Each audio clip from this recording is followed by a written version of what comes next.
Human language is so solid when you're preparing food. That also is a fabulous auditory stimulation. The human voice is such a strong pull for this young child. If you asked me what would be the sensorial exploration, anything that offers opportunity for the mind and the body to be pulled is a solid sensorial exploration. And I have found that to be maximum with food preparation.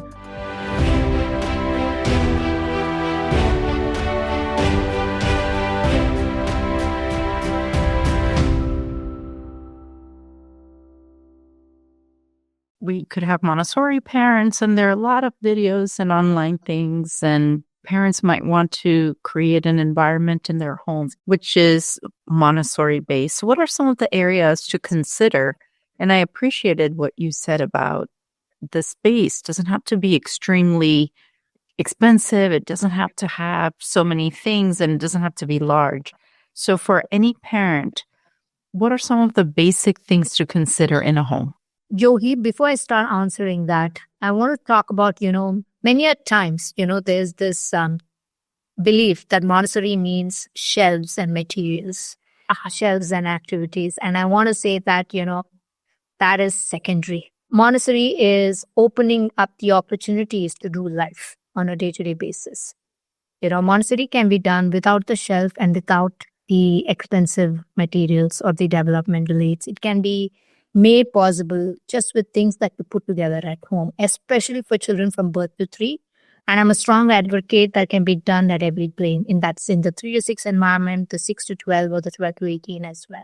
So coming back to your question, with that said, the single most important thing for any primary caregiver or educator or parent, especially with children under 3 years, is to be a present adult. That's the first thing that you want to offer. That you're there to respond to the needs of the child in your care. Because I see more and more that we think that we are supporting this young child's development by providing a lot to do with their hands, or explore. But before that comes the presence of a primary caregiver who's there to engage with this child at an emotional level, to be able to say that I'm here to observe you, watch you, and give you everything that you need, emotionally. If that is taken care of, then, that is primary.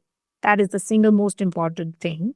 If that is there, then we move on to opening up our homes to involve this child in day-to-day life. Even with the baby that's crawling, you can say, can you, I see that basket on the floor. Bring me an apple. Look at the movement opportunity. Look at the language opportunity with that. And then once this child starts to kind of is able to, walk with assistance or with his cruising, you can still involve him or her in day-to-day life. Okay, you need to be changed. Why don't you come with me? Wait for the child to come with you. Give a support so that the child can stand up holding, and then you can support with dressing or undressing rather than doing everything for this child. Little by little. The only thing is that it's going to take much more longer if you collaborated with the child than when you did it by yourself. Because I go into so many homes for consultation, and many a time, just life, like dressing and undressing, bathing, is all done to young children. But if you involve them, then I feel like you're taking a big aspect of Montessori principle into the life of the child and enabling this child to have high self-esteem, confidence, and this feeling that I can do this by myself. Oh, I am getting the help that I need.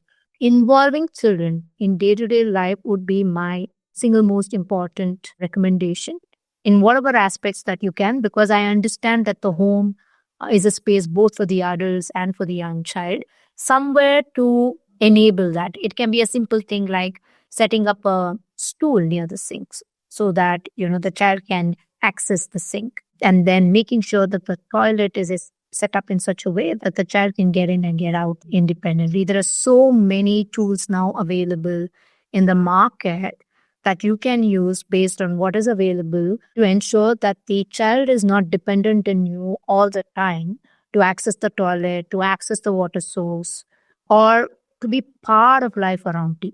So I'll give you an example. Traditionally in Indian communities, we did a lot of work on the floor. We sit down on the floor and do the chopping. So the young infant can watch what's happening. What's the life that's happening around you? So either we bring life down, our day-to-day life to the child's level, or we provide tools so that the child can see what is happening at a higher level. And I want to emphasize on the aspect of safety over here. Because when we are involving young children in life, we have to be mindful of the safety aspect. So this would be my recommendation. And of course, yes, having a small little basket with a few books that the child can have access to, that you can read to the child, that would be lovely too. And if you're a multilingual family like in India, please make sure that you have books from different languages available for this young child. So you are reading, singing in different languages too. That's another opportunity. So these are just some ideas. And of course, yes, I mean to say, like, you can have a small little shelf or even a runner on the floor with few toys that you want the child to manipulate. And remember, with children under 3 years, they outgrow toys easily. So many times we go and invest and buy a lot, but the child has learned it and mastered it in maybe 3-4 weeks. So if you can develop a system where you're building a sense of community with parents who have children under 3 years, and if you're sharing resources, I think it would be great. And any of these toys, the louder they are, avoid it. The more complicated they are, avoid it. Even if you put out a basket with, different kinds of cups of different sizes and they can stack one inside the other, it would work. So look at things that if you observe children, they will show what they're interested in. And if you put out toys that are made at home, and that would be great. And these toys should really support eye-hand coordination and the refinement and development of equilibrium. That is to carry things from one place to other, really try these big movements that require a lot of effort. Well, I think it's so doable. Thank you for making it so simple. Everyone has exactly what you've talked about. So it's doable to prepare an environment which is accessible to the child.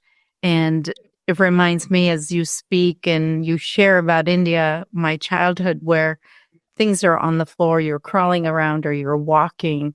And, my grandmother used to roll the chapatis or breads. As a child, even less than 3, you're given a piece of dough that you can play with and you can help mold it in a circle. And it just gives you so much a sense of accomplishment or contribution in a family. And then when that bread is made and it's served, as a child, I remember feeling so much accomplishment. So I think small things to us are pretty huge for young children. They're not so little. They're just developing. And you spoke about something, Kavya, about sensorial exploration. Can you talk about what that means in terms of day-to-day sensorial activities in Montessori? Yes, I'm happy to talk about that. When Montessori used the word sensorial, she was referring to all of our senses getting the stimuli to engage in. I feel the biggest sensorial exploration can happen in nature for the young child. Spreading out a sheet and letting them lay on the ground. That is such a solid sensorial exploration for this young child. Having said that, I have found with young children, especially children under 3 years, the biggest sensorial exploration happens in the kitchen if they're engaged in food preparation, because every stimuli that they need is with food preparation, and in the toddler community or even in the nido, the way the kitchen, where that's magic for them. Every child will wait for his or her turn to be part of food preparation. We have a lovely area set up for hand coordination, lots of practical life like dishwashing, hand washing, cloth washing, all of that is there. Cleaning and dusting is there. And guess which is the most busiest area? Food preparation. Because I think through observation, we can see it gives the right amount of stimuli for the young child to be engaged. And they want to do it again and again and again. They're not happy slicing one banana. They want to slice all the 8 bananas.